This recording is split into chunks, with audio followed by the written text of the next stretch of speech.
Hi everyone. So I am sitting here with my mom. Her name is Dr. Claudia Arumala, and you guys know me. I'm your hostess, Dr. Ruth Arumala, and I am so excited because my mom has been with me really at a time when I really needed her. And I finally cajoled her to join in with us, and she's going to basically go through some of the questions that I've always wanted to ask her. Some of them I know the answers, some of them we're both going to be finding out at the same time. So I hope you enjoy this as much as I think you will, because I want you to learn lessons at the feet of Dr. Momma. Welcome to the second season of the Pretty in Pink podcast. My name is Dr. Ruth Arumala, and I am your hostess. The Pretty in Pink podcast is a platform where we sit down with experts, this time my mama, and we talk all things women. And today is even more because we're going to be talking about everything from love, loss, motherhood, career, and ambition. And I think you're really going to enjoy it. Because I want to sit and chat and gist with my mom, it's going to be quite a while. We're going to be probably split this into two parts. But join me in welcoming my mother to the Pretty in Pink podcast. Welcome, Mommy. Thank you, Ruthie.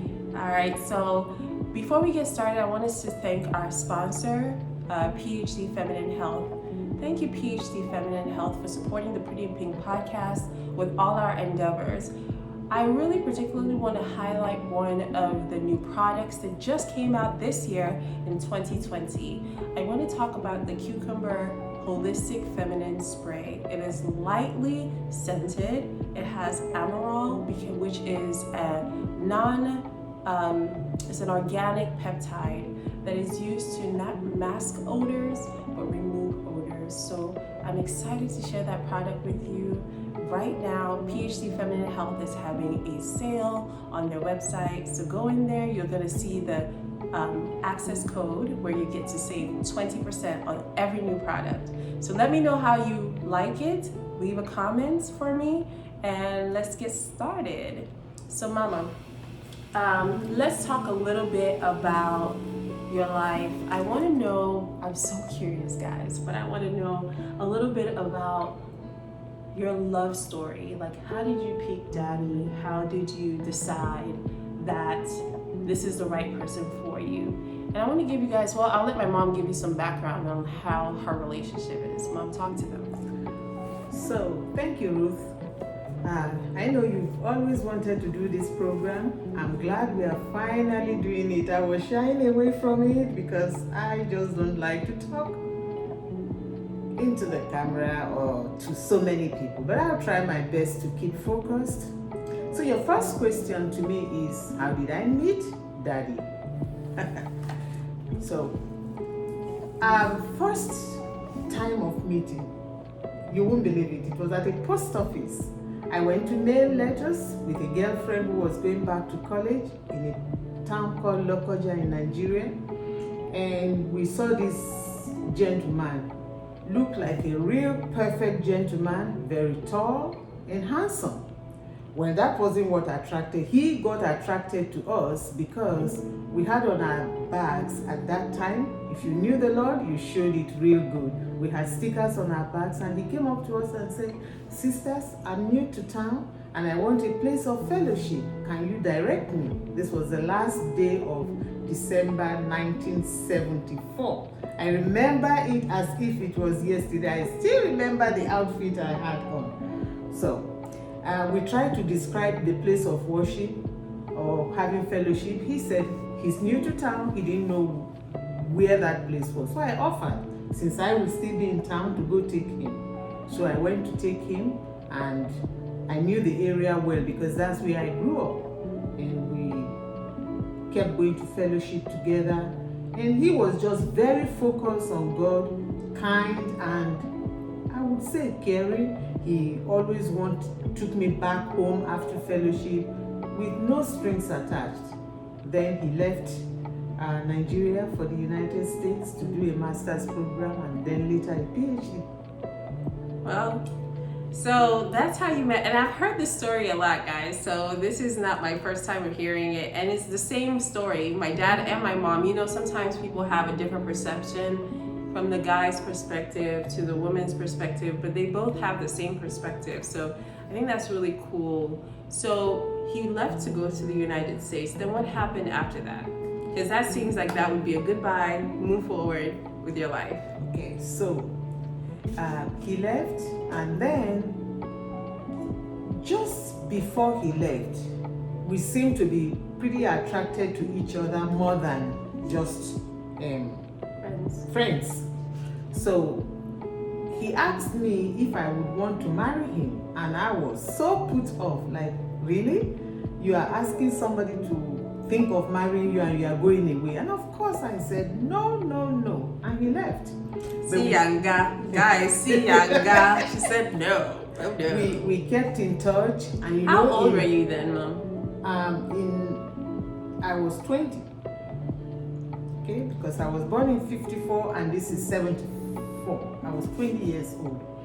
So he left and we kept in touch. If you will recall, in those days there weren't cell phones. So if you needed to take a call, you had to go to the post office, and it was bad. But we kept it on, and we kept communicating, write letters, which was a good thing because I like writing letters. I'm pretty detailed when I write letters. I'll tell him everything that was going on. He'll tell me everything that was going on. Yeah. And then I know you didn't get married till you're 28. So that's 8 years of the back and forth. And so how did that happen? Because a lot of people wonder, like in our age, guys, you have to be realistic with me, but you know, wonder how can you do a long distance relationship, and not just a long distance relationship, a cross-continental relationship? Because we have to remember, my mom was in Nigeria, my dad was in America. So how did this happen? So the thing with it was we kept our communication open, and I'll tell you, it was rough. Sometimes I didn't want to continue. Sometimes he didn't want to continue. But the good thing, it was never the same time. We both didn't want to continue. So when one wanted to continue, the other one didn't want to continue. Often, or maybe 2 or 3 or 4 times that happened. Then it got to a point when he came home in 1976 to visit. Then his uncle came in 77. This was one that really drew my attention. He's never met me before. He came from the US and came all the way to northern part of Nigeria, to Ahmadu Bello University, where I was reading medicine. And he came to look for me. When he came, I wasn't in the hostel. I had gone for a Bible study, and he came to look for me there. Introduced himself, and I was very touched. And I knew he felt he needed to see me so he knows what to tell his nephew.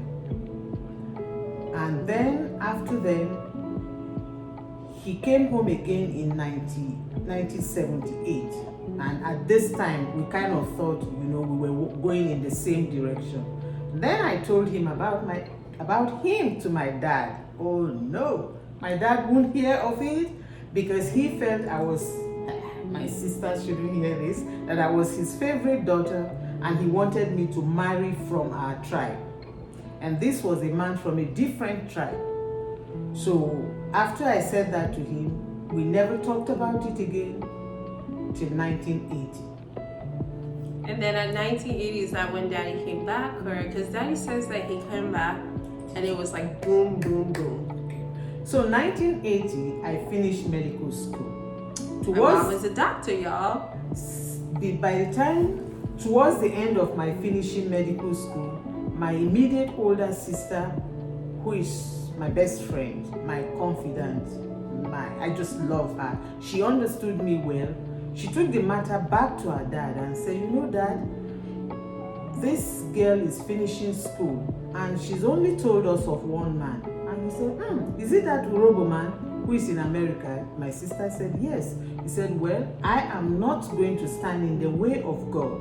if this is who God wants for her, it's okay by me, which was shocking to me.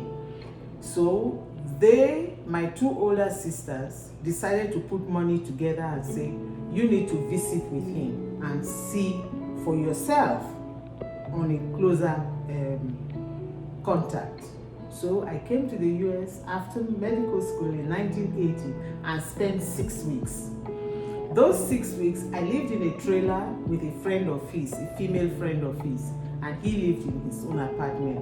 But with God, we talked a lot, we prayed together, we read the scriptures together, and I just liked his focus. I'll talk a little bit more to you about that. So I should say that my dad went to Clemson University for his master's and PhD. So my mom and my dad were in South Carolina in the 70s and 80s.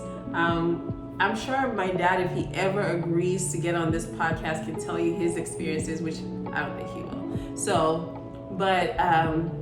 when you went through that process of being with daddy here, and I love the way my mom put it, right? They stayed in separate apartments because for Christians in the 70s and 80s, they were not as passive as we are in their lifestyle, in their dating.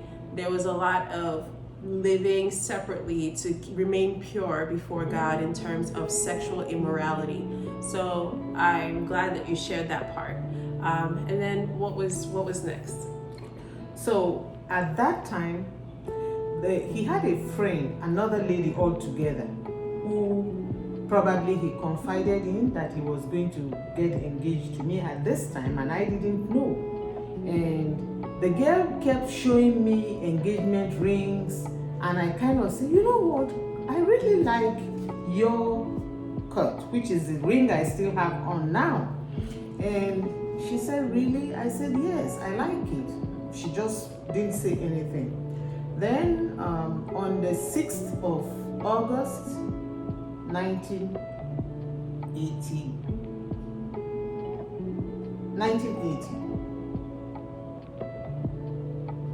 I need to get that right. No, on the 6th of August, 1981. This was after residency. That was when I went to visit. Sorry, I think I made a mistake somewhere there. So he said, oh, let's go to the botanical garden. And I just like wildlife. And we went to this botanical garden. We kept walking and walking. And I just noticed he was fidgeting with something in his pocket. After a while, we got to where we could sit. He said, looked at me directly and said, you know, Claudia, I think the Lord is leading me to you. Would you want to marry me?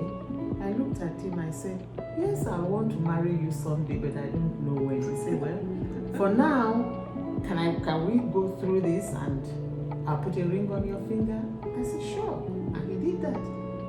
Now, he didn't get on his knees. I was going to say, African man, he did not get on his knees. Oh my goodness. He did not. He slipped the ring on and had it on since then. Okay. So, there's a lot of things I have to ask you. Because, I want to ask you, number one, how did you think that this guy that you knew from fellowship, church, long distance for a long period of time was the right guy for you? Like, how did you know that? So in medical school, we have little cohorts. And in my group, there were 10 of us. There were 9 males and 1 female. And I had to learn how to be tough to deal with these 9 boys. And one of the things they did, each one of them would pick the tie they want to wear, a number of them, and bring and say, which one should I wear? So I was close to all of them. And at least I know one particular one that really liked me. He was a Muslim, and his name was Tolu. And we got along really well because he kind of understood me. We studied together. And there were a lot of other Christian boys in the fellowship that liked me. But I knew one thing. I just knew that Joseph Arumala had a fear of God, that if I looked up to him, I won't go wrong. So that was what stood out about him. Apart from the fact that I think he was a very intelligent man, I also thought I also still think he's handsome. And then he had this huge afro hair. Yes, when we see those pictures of the afro, my dad, so guys, there's something really weird about me that you might not know, but I don't wear jeans. I don't wear jeans. I don't know when I stopped wearing jeans, but I don't wear jeans. And my dad said that he never wore jeans because he always wanted to appear sharp. And if you see all those pictures from the 70s and 80s, he always had his bell bottoms on and his huge afro. So it's really interesting now when he talks about my brother's hair, when my brother does mohawks and stuff like that. I'm like, Dad, come on, that's your child. So, all right. So you talked about choosing your husband. How did you actually decide, or choosing your guy? How did you guys actually decide to get married? Oh, so you were engaged already? Yes, so. When we were engaged at that trip, I bought my wedding dress, everything. There was no second thought about it. Everybody in my family supported him and liked him, and then he returned back in April of 1982, and it was just August. boom, boom, boom. Yeah. Like after that time, it was a simple wedding. We didn't have to borrow any money from anybody. Everything was just easy. The part that would have been difficult was getting the bridal tray, all their clothes. But my late brother-in-law just asked me, "What do you want? I'm traveling to Germany." And I said, "Can you pick the dresses for me?" And he said, "Sure." And he picked the same size for the 4 girls. They were all in medical school, and the little bride and the bridesmaid. And they just were perfect, easy to fix. Very nice. So now, so 1982 to now is 38 years. So I'm sure there's been a lot has happened. I'm privy to some of it, I'm not privy to all of it. But I want to know what you think was your biggest hurdle in the beginning of your marriage, before I came, in the first 3 to 4 years. Before you came, I think it was trying to balance the change from where I grew up to where we went to live, and bringing in members of the family and just kind of to learn more about each other. Now we were living together, we had other influences. For some reason, people get attracted to me, and I don't think before I bring people in. So there were a lot of other influences. So that happened, and trying to balance being a wife and being friends to people and setting the home the way I want it to be. Yeah, so one of the things you guys probably don't know is that I grew up with a lot of people in and out of my house, and they were always part of our family. My mom and my dad set the rules, and that was what we did. And my mom is soft now. She was not soft, she was a disciplinarian, and when she looked at you over these beautiful glasses, and they have evolved over time, but she's always worn her glasses. Since I've known you, you've always had glasses. And when she looked at you over your eyes, over her glasses, you knew what's up. You knew what was up. So that was in the beginning. So what do you think has sustained you in this relationship for this long? Now, we say 38 years, but really it's 38 plus 8. So it's more like 46 years. So I want you to tell us really what has sustained you and Daddy in this relationship. One of it, I think, is mutual trust. You know, we really trust each other.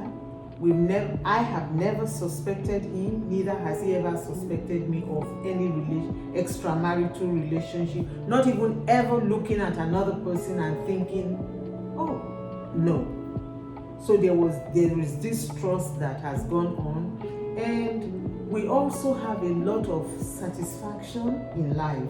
We don't look out for too many material stuff that distract people. Maybe a little somewhere along this podcast, I'll tell you what that entailed. Okay? But the thing with it also is the fact that our focus is on God. And I look at when you have the focus on God, it's like an isosceles triangle. As you draw towards God, you get closer to each other. As long as our focus is on God, we didn't have problems. When I start focusing on Him rather than on God, there were problems. Yeah.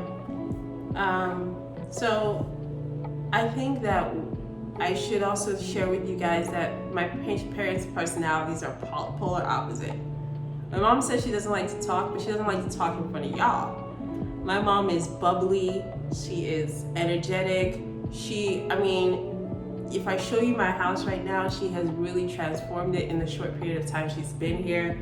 And she has so much energy. My dad is mellow. My dad can go 4 days without talking, right? And that's not a problem to him. Like, one time we were like, Dad, why don't you talk? And my dad is a professor, so I think he expends his energy teaching. But I asked him, I said, Daddy, how come you don't talk? He said, what is there to talk about? Do I have to talk? If I'm not talking, it's fine. So to him, he only speaks when necessary. And when he speaks. But he doesn't only speak when necessary. So I think there's also like a counterbalance of personalities. So there are a lot of women that are listening. Some of them are married and some of them aren't.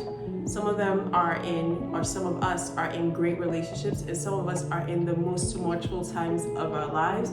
So I want you to kind of talk to those 4 women.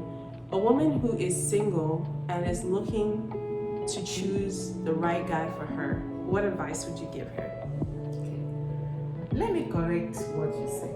I don't believe a woman should be looking for a man. It's not meant to be that way. The man is supposed to and should look for a woman. Every woman should be very confident of herself. There is one man out there for you, and that man will come looking for you. Again, Ruthie, you are an OBGYN doctor. You know that usually the ovaries put out one egg and several sperms pursue. Millions. You see, pursue this one single egg. She's just there. Chilling. Yep. And one of them will finally get to her and attach. That one that will attach to you will come to you. Okay? It's not your responsibility going to look for a woman. It doesn't matter how beautiful you are. It doesn't matter how you think you are not beautiful, or you think whatever you are uniquely and wonderfully made. There's no other person like you on the face of the earth. Once you accept yourself that way, put up your head high. Your man is out there. He look for you. He look for you. Wonderful. Okay, so what about the woman who is married and she is going through, she's not so sure, like, how am I going to get through this? There's so much happening. There's financial issues. There are relations or relatives, I should say, getting into our business. Maybe this man is not faithful, but she wants to stay in this relationship. What advice would you give her? So again, I need to go back to the basics, okay? If you have waited for this man to come look for you, he will cherish you. And when he cherishes you, he will want to take care of you. And so, once the basic understanding is there,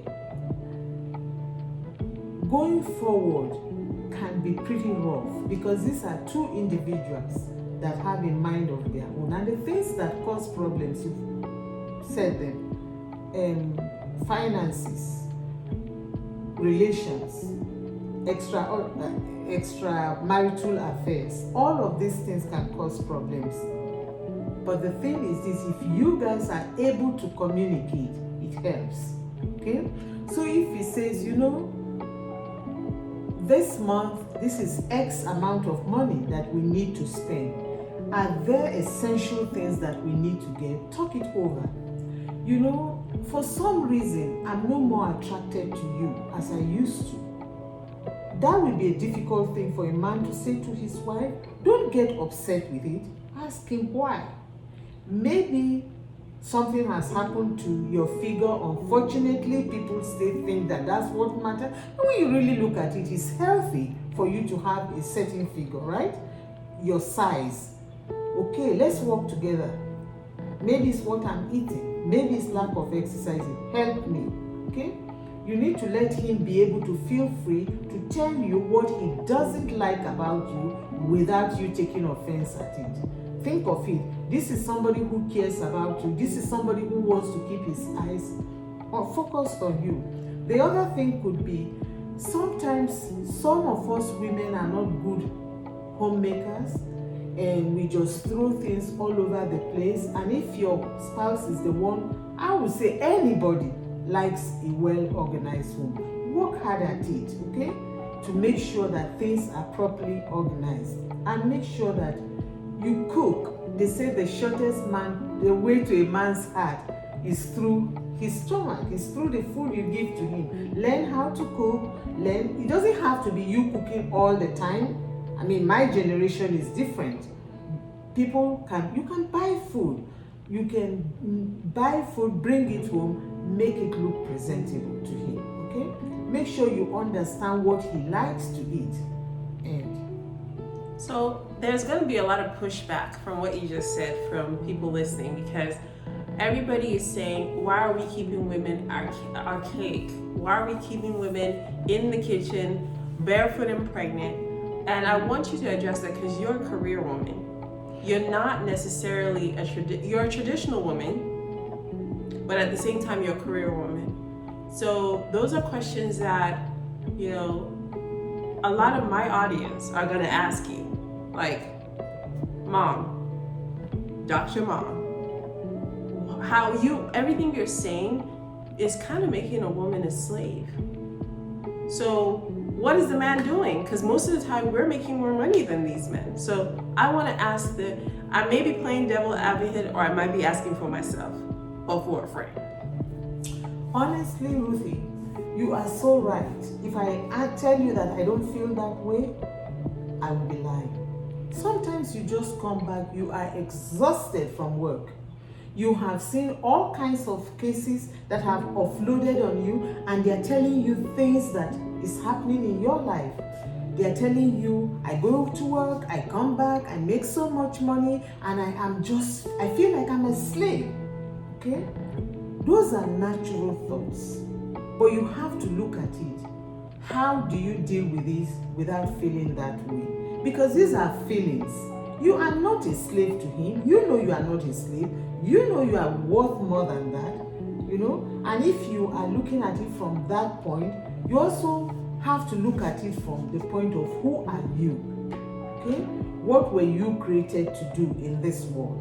I can't dissociate the fact that I'm a Christian who is trusting God and that God is using me. If you look at it as you being used by God to honor him and to make your family happy, then you won't always think of yourself as a slave. Notice I chose the word always because the thought comes over and over. Why am I being used? I could just come back home, fling my shoes and just go take a rest, which you need. And I tell you sometimes, you need to do that, okay? Ignore everything happening. Push that aside. Go take a rest, because if you are very tired, consistently tired, you become angry. And when you become angry, you don't respond to things, you react to things. Okay? And that's for the young generation coming up after me. I admire you guys a lot, but I want you to look at it from this point. This is somebody's son who now is left to me to take care of, and I'm going to do my best. Are you doing your best? If your best is I'm being used, then think about it again. Is this really the man you wanted to marry? Because men, forgive me, just have a way of becoming children. They want to be looked after. So you have to be committed to looking after them. And oftentimes, when you look after them, they turn around and appreciate you and look after you. If you don't look after them, let me warn you here, there's another girl out there that is going to look after them. So there's going to be a problem. You can't have it both ways.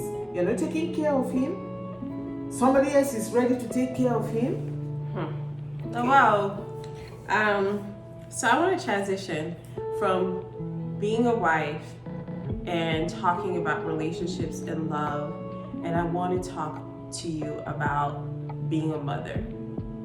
So you're a mother of 3, and you have experienced a lot because, you know, I'm in my 30s. My other brother's in his 30s now, so my baby brother. And so you've experienced a lot of highs, lows, and losses.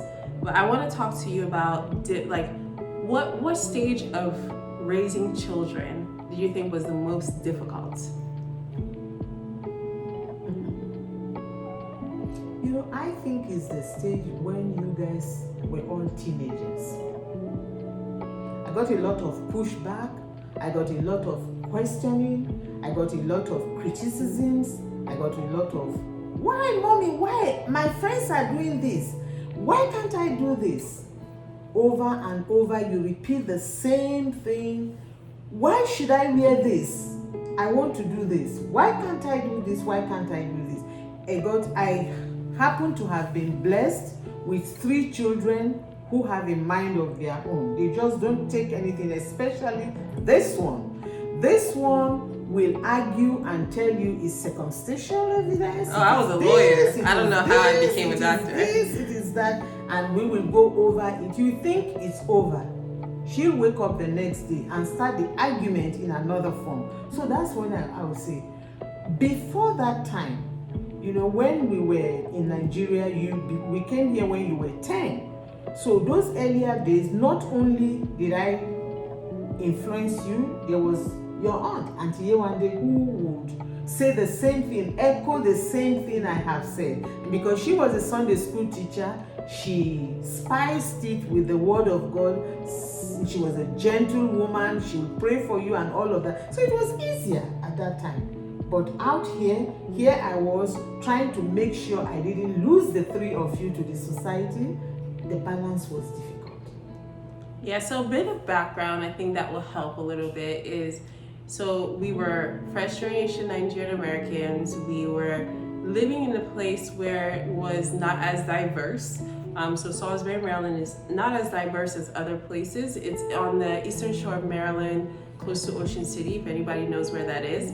And then we were, at one point in our lives, we were the only Black people in our middle school.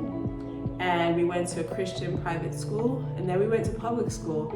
And at that point, my mom is like, so I'll tell you, my mom was at every basketball game, every volleyball game, every soccer for my brothers, lacrosse, track. I mean, my mom went to everything because at this time, although she had a medical degree, she was not working. And we'll get to that in part 2 probably. But I wanted, like, she was there for everything. So she was very hands-on. When you say hands-on, probably like hands-on. But so she was with us all the time. And I think that was just a different type of parenting, and we learned so much. I hated it, but I grew up to appreciate it, like most of us, right? So that was the hardest part, was when we were teenagers. So I want you to kind of talk to some of my audience who are raising younger kids. So now they're trying to figure out how can they transition their kids to what they teach them at home to what they learn in school. How can they balance that? How can they augment these kids' education so that they're prepared for the next stages of their lives? Because that's one of the things you did so brilliantly. And then how can they make their children, how can they advocate for their children? Because I remember you advocating for one of my brothers. You know, they wanted to put him on medication for ADHD, which happens to a lot of Black kids all across the country, and you advocated for him. So tell me how these three things. So the first question was, women who are mothers who are trying to transition their kids from what they learn at home. Maybe they're teaching them biblical principles at home, and they're going out into the society, going to school, hanging out with their friends, and they may be taught something that's completely opposite from that. Okay. So in that case, you teach your children and you listen to them. You make sure you let them know that when they hear something else, they're more than welcome to come talk to you. And you have to listen and read and listen to other parents when they talk, because the children will hear things. And if you don't give them the freedom, the ability, the open door policy for them to talk to you one-on-one, then as a group, they will hide a lot of things from you. I remember times when they came home and said, how come we only watch how many minutes of television and other children, 22. Do all 22. of this. Do all of this, and we'll go over it and I'll explain to you, how come we don't have guns, toy guns? We never had toy guns. And other children have toy guns. We'll go over that and I'll explain it to you. How come we don't we don't go to the cinema halls? And why don't you allow us to go out at night, especially when they started driving? And I will go through all of that. I'll explain to them. Sometimes I'll show them clips of how people were in accidents, not their fault, but the other person probably was drunk and it's night. And a lot of things can happen at night. So the key is, don't dismiss your children. Listen to them. If you don't have the answer, tell them, I don't have the answer. I'm going to think about them. And you have principles. Don't digress and be wishy-washy about you. Stand your ground and say, this is what I know. This is the baton I'm going to pass over to you. And my own baton was God, the word of God guided me, and I wanted to guide. I keep telling my children, I don't have mansions out there for you. I don't have boats out there for you. I don't have cars out there for you, but I have Jesus and I have his word for you. That is all you will have unto eternity. Awesome. So the last part of this first session I want to talk to you about is loss. 2020 has been a year of loss. A lot of people have lost jobs. A lot of people have lost family members. A lot of people have lost innumerable amount of things. And you are somebody that I have watched. Sometimes some things happened before I was born, but some of it has happened during my lifetime where you experienced loss. So as a human, you have experienced the loss of both parents, the loss of a child, the loss of your closest sister, a brother, and a nephew. So I kind of wanted you to share how you made it through those big, huge assaults that for one person, if they lost one person, that's enough for a lifetime. But you have been able to make it through all of this and keep a smile and joy. How has that happened? Today I can tell you with confidence how that happened. It wasn't that easy when I had what I would call the greatest loss on the 2nd of January 2011. I've been able to go through all of this because of my deep study of the sovereignty of God. Okay? That everybody in my life was a loan from God to me. The children belong to God. My husband belongs to God. My sisters belong to God, my brother, and my parents. And when the time comes, they will be called back. So I want you to look at it from this point. See, where I grew up, earlier on in my life, there was the flea market. Okay, people brought things to sell. They came at different times. When you bring what you came to sell and you finish, you leave. It doesn't matter whether you came before me or after me. Once you are done, you leave. And that's how I see life. That God sends us out to this world to accomplish something. Blessed is the man that accomplishes God's will when he gets called. So I see every loss in my life that way. But I'll tell you, Ruthie, I don't know how I survived the loss of Samuel, your brother, on that day when I got the news. I never knew anything on the face of the earth will take me off my feet and will land me my occiput on the ground. But one of the people that helped me, I don't know whether you really realize that, was you. You will drive all the way from New Jersey every weekend to come and talk to your dad and I. One of the things you said just after the loss of Sam was, Mom, you've professed to be a Christian. This is the time to show whether you are a true Christian. And that really helped me. And several times you will come and encourage us. You were young. To me, you were God's gift as a preacher to help me. Nobody else counseled me but you. And I'll ever be grateful to you. Thank you, my dear. Guys, that's a lot. The loss of my brother Samuel has been a pivotal part in every one of our lives. All of his friends. It's just been so pivotal because if you knew Sam, Sam was one of those people that you will never forget. He's just one of those people. Now, that's loss of human life. What about financial hardships?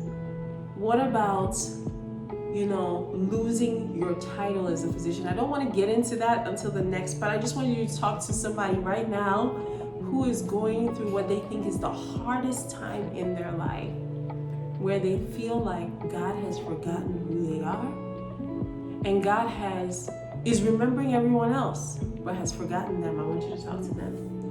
So the thing is this: first of all, you have to have a relationship with God. If you don't have a relationship with Him, you won't understand anything He does. You will see Him as an evil person, when really He's looking at you and say, check out that young person, like He said about Job. Those of you who read the Bible, pardon me, I have no other thing that I base my life on. I base my life on my relationship with God. So that will come out in anything I do or say. And if you don't believe in God, don't get mad at me. Get to know God and you will know why I love Him the way I do and talk about it. So your relationship with God is what helps you to pass through this time. God never ever sent to you what He won't help you. There are stages where you just can't deal with it. He carries you. Okay? And when He carries you, He wraps His hand around you and cuddles you. Let Him cuddle you. And just go lean and throw your entire strength on Him. Then you will understand what the beauty of walking close to God is. So I think that's what has helped. I've had other losses, like, to me, I came into this country like a pilgrim. I had 2 suitcases for each of the children, so we had 8 suitcases, 8 luggages. And in each of those luggage had all kinds of things. I had pants, I had towels, I had bed sheets, I had everything you needed to start life, because I didn't know what I was coming to. And so I left all to start afresh. It's like declaring bankruptcy. That's how it was.